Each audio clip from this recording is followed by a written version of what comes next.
Hello, and a joyous welcome to This Woman's Work, a space where you can hear and read about some amazing women, the fantastic jobs they do, and the paths that have led them to where they are today.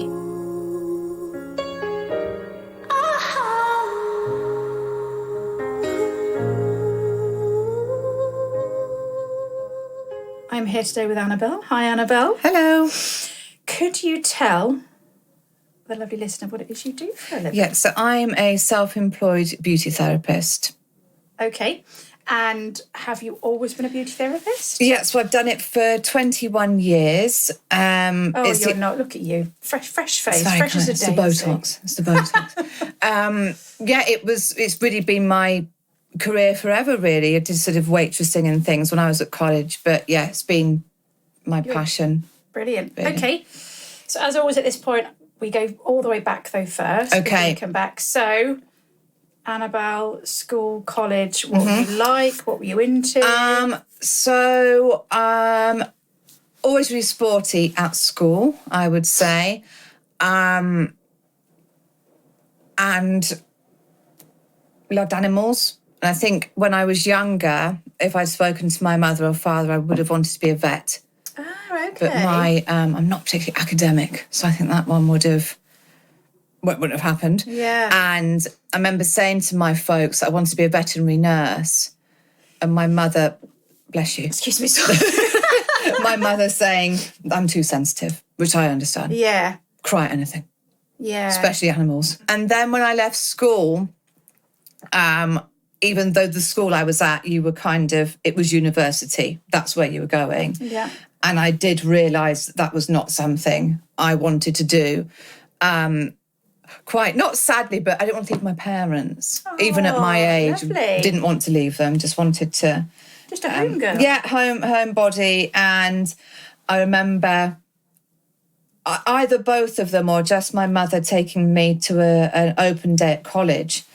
And I was really out of my comfort zone because I'd been lucky enough to be privately schooled. Went to this college, didn't know anybody, and just felt horrendous at the time. Because just felt like you didn't fit in. Yeah, absolutely. And my dear mother, not saying, to paraphrase, you made your bed. Yeah. This is the option, Yeah. And I think it was Mum who actually said, what about beauty therapy? And I thought, don't really know a lot about that. So went into the class or the tutor room and sat down and thought, I could do this. And I suppose looking back to a fresh-faced 17, 18-year-old, thought it would probably just be really easy. Right. Yeah. Painting a few nails, it'd be fine. Yeah. And when I was going back a long, long time, I know it has now changed how the curriculum works. But when I was at college, you did your first year, which was your MVQ level 2, and then you could leave and go into industry. But actually, you're not going to get a good job at level 2. You need to get level 3 so you can offer everything.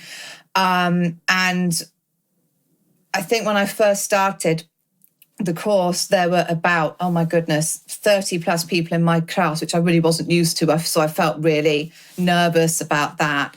But by the time we finished after 2 years, I think only 6 of us were still there. Wow. Because people had gone in, rightly or wrongly, with this attitude that it's going to be so easy.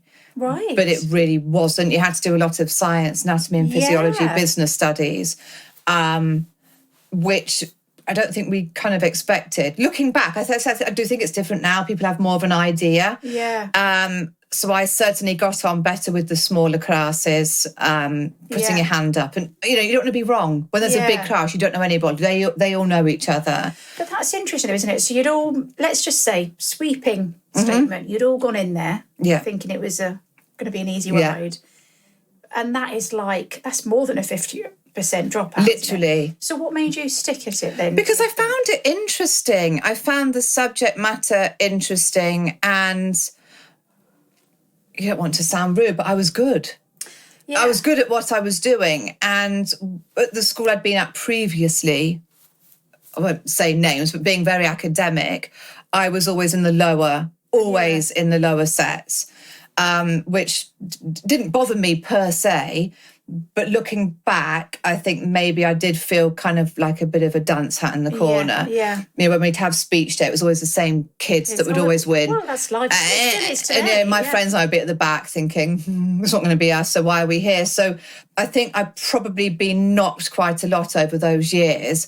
So then going to a college where actually, I don't know how this has happened, but I'm the top. Top of the class. Really strange. For me, quite it was nice though. And I think I just really enjoyed it and enjoyed what I was doing. And it was so different to being at this really academic place that you're having clients in and you're practicing on people. And but then you're going to do an exam in business study, whatever it may have been at the time. So I just really enjoyed it. And do you think the school that you went to, because that school would have been a bit more hardcore, there's a level that you were actually used to that level of hardcore? 100%. Because everyone else was going, this is just a bit too hard. You were like, this is actually quite easy. Because we've been at school till 6 o'clock at night in Saturday school, and then 2 hours of prep every day. Yeah, for me, it sounds awful, doesn't it? But it was easier. It was, 9 till 3 or whatever. That hadn't maybe had that same Exactly. thing. It was then more. A lot hard. Yeah, so I thought, this is nice. Not going to college or school on a Saturday and things like that, And I think because I enjoyed the subject matter, when I went home and did my prep, I didn't begrudge it because I enjoyed it. I found it interesting. Whereas you were good at it, when I was at school, I think, Latin. You then obviously went on, what was the first, where did you end up? So my first job was at a salon in the town that we're in now. Yeah. Unfortunately, the salon has now gone, but it was called Shapers, and it was on the high street, and it was a big hair salon downstairs, and I had a beauty room upstairs. And just you on your own? Just me. So had they recruited you just for that? So I'm assuming back then I would have seen a job in a paper, probably at the Rutland Times or something. The internet really makes me sound really old when I say this, but... And I went along, and I'll never forget, I came outside and my mother and father were on holiday in France, and I rang them. I was like, oh my God, I got the job. And I was so excited. Was that the first interview you'd gone for? Yeah. I would say I was just lucky. I don't know. Maybe my face fitted, it just worked. Yeah. And oh my God, I was like, a rat up a drain pipe. I was so excited. I wanted to do everything. I'll mop the floors and stay late. I was probably really annoying, to the older people, because I just wanted to do whatever I could to do a good job. I suppose with a background of being a people pleaser, which still follows me to this day. Like, what can I do to help? I mean, the flip side of that is also work ethic. Yeah. And you've obviously quite clearly been raised. Absolutely. With a strong work ethic. Yeah, so you just... your parents are... Yeah, both self-employed and... And they always worked hard, didn't they? So mum and dad would always say, if you want something, you've got to work for it. You're not just going to... And I think there can often be this... can't think of the word... Complacency? No, because private school people. Yeah. Oh, you get spoon-fed everything. Yeah. Okay, oh my goodness, don't get me wrong, you're so lucky to have that education. Yeah. But my parents were not like that at all. You get a job and you earn it. You've had this start, but you've now got to do it. You've got to go out and do it. So I think I was there. I wasn't there for that long. Maybe a year or so. And it was absolutely great to begin with. And what you'll find in this industry is when you get a job, especially starting earlier when you're younger, you'll then be sent off to different training courses for the products they use. Yes. So I was really lucky at that salon. They work with a lovely company called Declior, which I'm sure you've heard of. Yeah. So I was sent off to Derby for a couple of weeks to do my face and body training. And so that was really good product house to be trained in, because then it's on your CV. Yeah. So when you go to the next place, I'm Declior trained. And so it was great. And obviously being employed at that point, they pay for it. Yeah. So that was great, a really good start. And I'm trying to say, I think I was there a year or so. And then I said the business has closed. I think they maybe came into money worries, and they asked me to go self-employed. Right. Yeah. Spoke to my parents and they said, well, you can try it for a bit. But I wasn't established enough for that to work. And I didn't have enough about me business-wise probably personality-wise as well, to be able to have that drive at 18 to work for yourself. I was going out, no, I don't want to have to worry about that. It's responsibility, isn't it? Yeah, and it's different. My age I am now, it's completely different 20 years down the line. But at that point, I tried it, but it wasn't for me. And then I went on to the next place and so on and so forth. Wow. Really. So how many different salons have you worked at, do you think? Not many at all. I'm quite a creature of comfort. I like things to be the same. I don't like to change things. So from there, I worked at another salon for, again, maybe a couple of years. And it was from there that I then went on to what I call my big job. Yeah. Which was, I started as a supervisor in a big day spa. And then I got manager, which I did for 10 years. Yeah. So I'm not someone who flits around from job to job. I do like continuity. I don't like a lot of change. So, and I think as well, when you are with a company and they put money into your training, you don't really want to. You're quite loyal. You're quite loyal. That's how you've been raised, isn't it? So, I then went to this spa. I was supervisor for maybe a year, something like that. So I would have been early 20s? You forget, don't you? Yeah. Something like that. And then my boss or my manager handed her notice in, and it was quite. She went into the big GM's office, flexing her muscles a bit, and he wasn't the person to do that too. And I remember the conversation. You just saw her again. No, basically being, I want more money or I'm gone. And he says, bye then. And that day I had a phone call, come to the office. Wow. And I was like, oh, okay. Do you want the job? So I said, yeah. But it wasn't like maybe I would have applied for it, but You didn't necessarily seek it out. No, it was just, when I left that job, my supervisor took my job. So it was just how it went. Yeah. And it went from there. So I really had to learn on my feet. And how long were you a manager for then? 10 years. Wow, okay. So 9 or 10 years, I think. A long time. So you're obviously good at it then. Yeah. Yes. Okay, yes. I was going to say... Sorry. Yes, I was. But I think... Because that's managing. That is it's budgets, a lot. Staff, logistics, clients, complaints, everything. Yeah. Staff are tricky. I love them all dearly. If any of you are listening to this, they were the ones that kept me there for so long, truth be told. And did a lot of them stay, or did you have quite a... Yeah. So that's the... Once I left. Right. And I'm not saying for 1 minute that they followed me. I went self-employed. But I think what I'd done, and I will hold my hands up, I used to micromanage a lot. Right. I was juggling balls at the time. I'm not very good at letting people help me because I want to do it myself. Because then I know it's done. Yeah. And I think what had happened was, because I had protected my girls, as I would have called them, from the big bosses when I left, I wasn't the buffer anymore. So they got it. Yeah. And often I'd get sort of a bit exasperated with them, and I'd get cross with them because I'd say, you make the mistake, but it's me in the office getting shouted at. Yeah. And if I'm not there anymore, it was them. Yeah. And I think they probably then realised that I had been sheltered, which actually, hindsight, probably wasn't very helpful of me. At the time, I thought I was looking after them, but I probably wasn't, because they weren't learning. Because I was saying, no, it's me. Yeah. Like, I'll speak to them, because I didn't want them to get shouted at. Yeah. Mother hen. / people pleaser.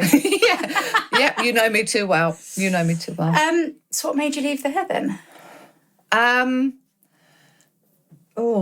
So for the best part of the decade, I'd worked with the same management team. So you had my level of management, then the operations manager, then the big boss.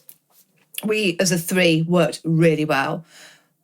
I got on with them so well, but I respected them because they did still frighten me a bit. So it wasn't we were friends and I took the mickey. It was, they could shout at me and I'd deal with it, but we'd sit together at Christmas do and have a lovely time. So it worked really well. Yeah. But then my immediate boss, the operations manager, he left to go and be a GM at another hotel.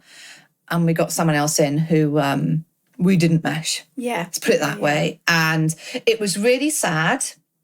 And it genuinely took me a long time to get over it, because I'd had this great job, and I'm not going to look back and say it was all perfect. It wasn't, but I enjoyed it. Yeah. And then this new manager came in, and he just wasn't, someone who I could work along with. No. And I did speak to the big boss about the behaviour and how he was maybe coming across. And, my boss would say, I get it, but I think he's trying to find his feet. I mean, but you don't come in and be unkind to people who've been there for so long. Yeah. And maybe if I wasn't as sensitive, going back to wanting to be a vet, as I am, I could have dealt with it, but I couldn't.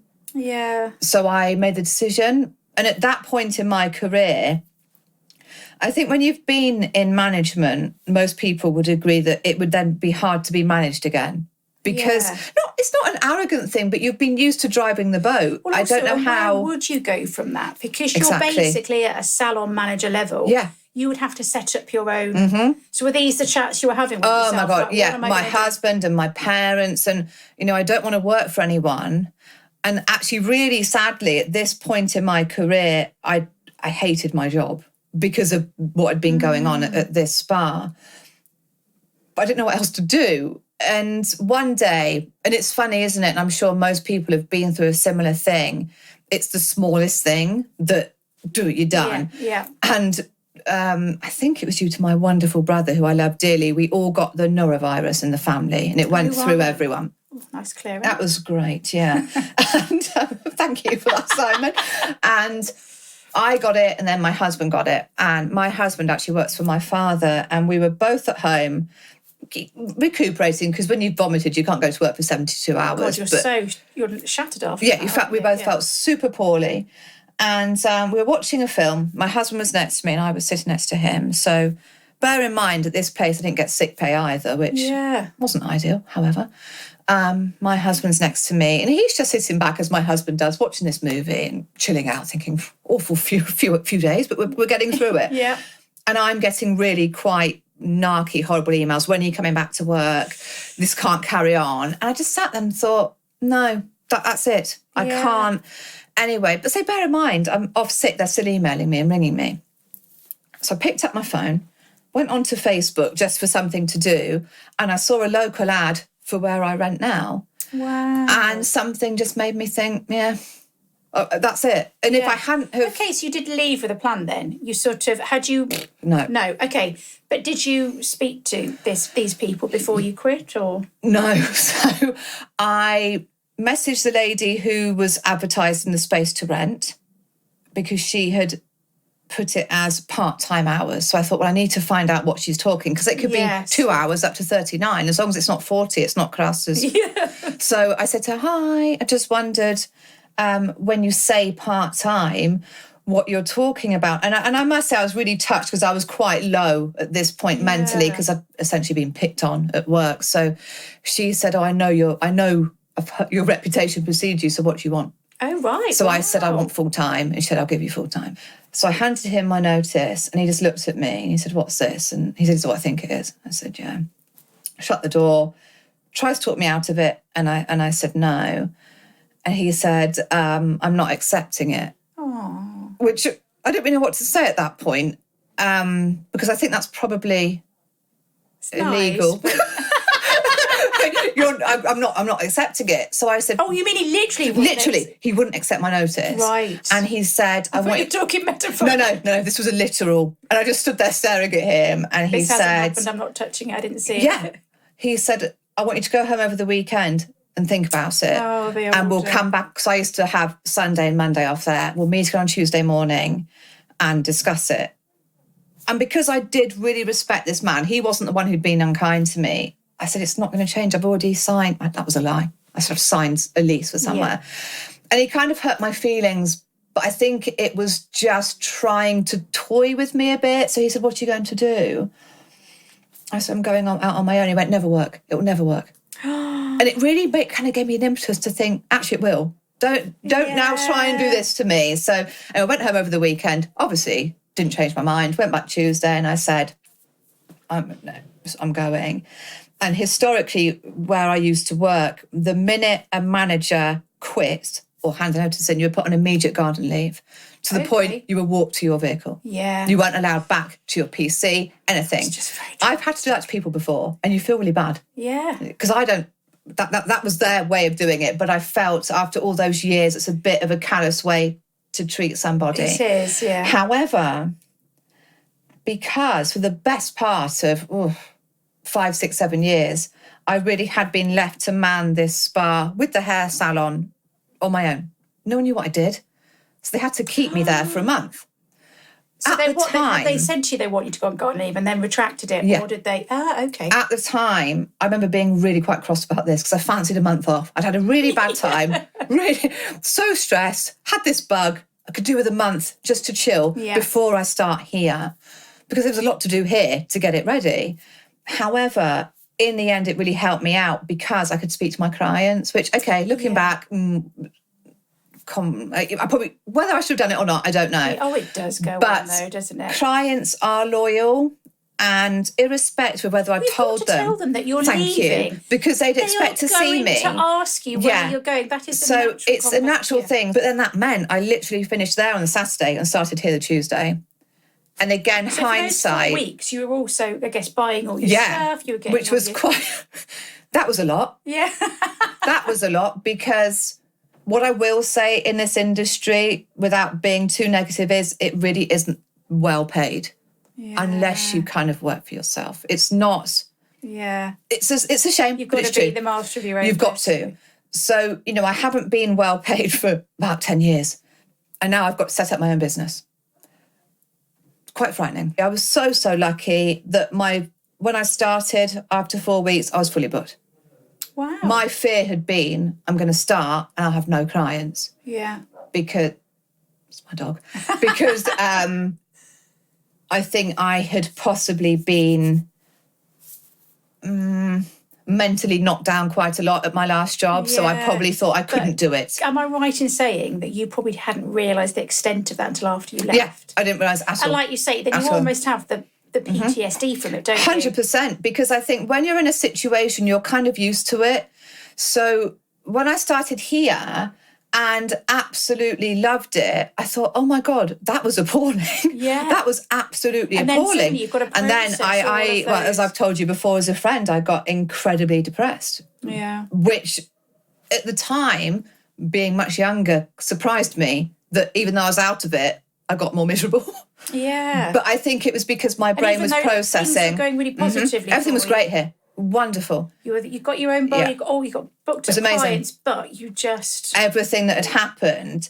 And don't get me wrong, it probably sounds, the grand scheme of things, being bullied at work, really small. But it was really awful.